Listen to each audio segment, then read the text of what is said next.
Il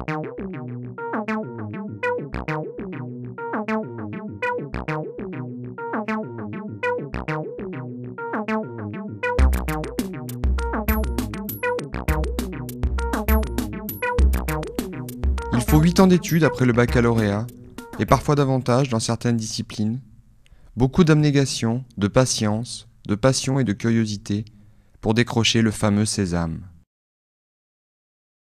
Bonjour, aujourd'hui je suis à Aix-en-Provence. Nous allons assister à un café-débat dans le cadre du CIS. Nous avons choisi de rencontrer certains d'entre eux. Et quoi de mieux pour commencer qu'une réunion informelle dans un café, autour d'un verre? Nous obtiendrons à coup sûr des confidences intéressantes. Après tout, ne dit-on pas in vino veritas? La recherche est pour la plupart d'entre eux une vocation. Mais écoutons-les plutôt en parler. Alors au tout départ, c'est un rêve de petite fille.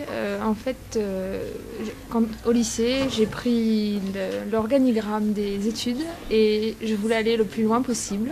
Et le plus loin possible, c'était un doctorat. Donc tout est parti de là et j'ai commencé des études de géographie. Et puis effectivement, ça m'a plu, donc je ne me suis pas arrêtée.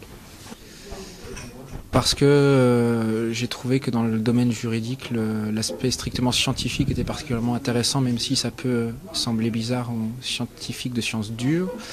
Et parce que j'avais vraiment envie à terme, si cela est possible, d'intégrer le milieu universitaire et que c'est malheureusement la seule voie possible.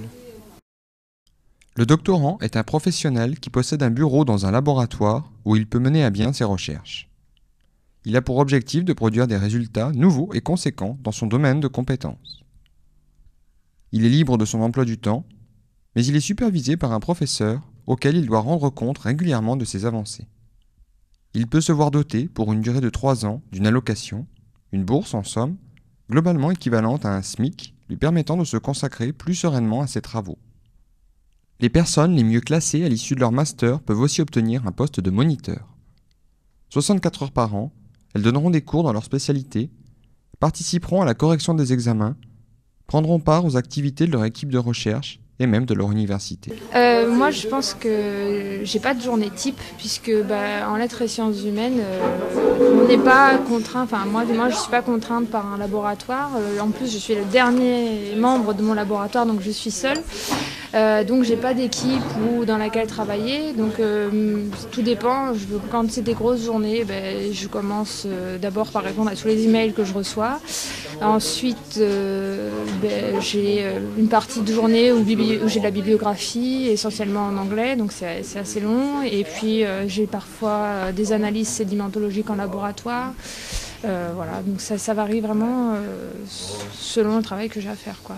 Alors, je fais des campagnes de prélèvement tous les mois. Ça me prend à peu près 2 jours pour échantillonner tous les points. Ensuite, quand je reviens, il y a toute la partie laboratoire. Il faut que j'analyse tous les échantillons d'eau. Là, ça me prend aussi 2-3 jours.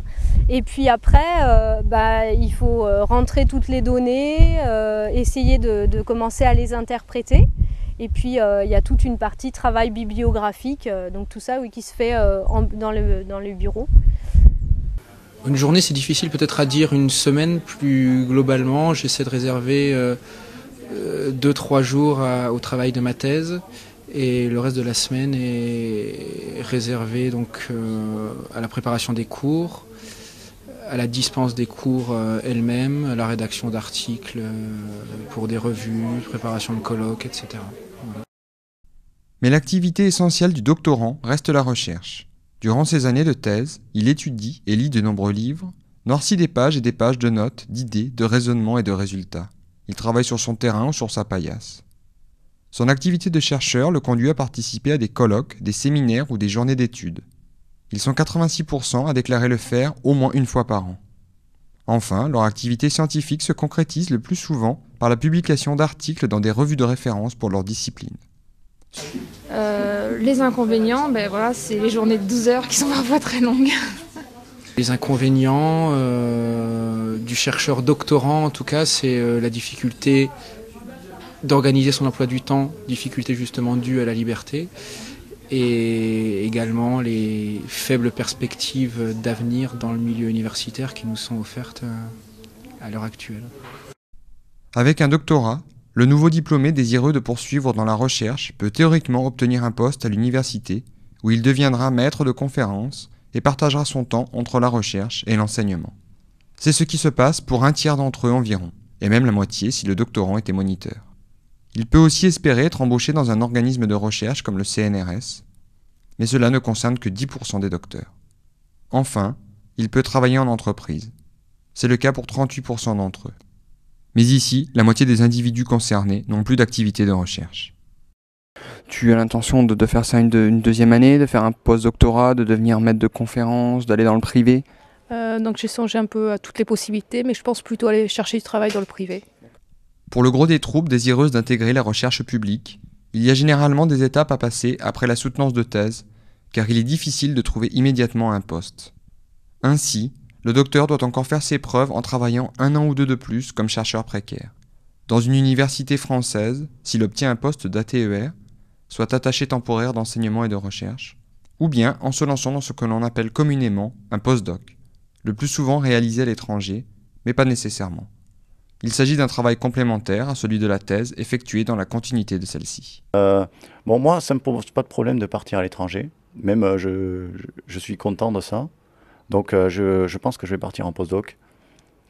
Donc, je ne sais pas quel pays je vais choisir, mais je pense que je vais choisir un pays, disons, qui permette de faire une recherche convenable, c'est-à-dire un pays d'Europe ou les États-Unis ou le Japon, quelque chose comme ça. Après, je ne sais pas combien d'années je vais rester à l'étranger. Peut-être je vais changer de pays. Et donc, après, je ne sais pas en fait si je vais vraiment revenir en France parce que j'ai l'impression que c'est vraiment bouché. Donc peut-être je commence à me faire l'idée que je vais devoir rester à l'étranger pour travailler dans la recherche. Alors les avantages, moi je suis quelqu'un qui aime bien me gérer et je trouve que ça, pouvoir travailler parfois 12 heures ou plus dans une journée et puis à côté de ça avoir des journées où on peut faire beaucoup moins d'heures, organiser son travail comme on le souhaite, ça je pense que c'est vraiment un gros avantage. Les avantages, je pense que c'est une certaine liberté d'organisation du travail, la possibilité de pouvoir vraiment approfondir ses connaissances et se cultiver jour après jour. Le chemin vers l'obtention du doctorat, et encore plus vers l'obtention d'un poste dans la recherche, est sinueux, jalonné d'impasses et parsemé d'obstacles. Le jeune chercheur devra faire face à de nombreuses périodes de doute, de découragement, de remise en question. Mais tout cela, bien souvent, sera très vite oublié devant le bonheur et la satisfaction que procure la recherche, et surtout la découverte d'une vérité jusqu'alors inconnue.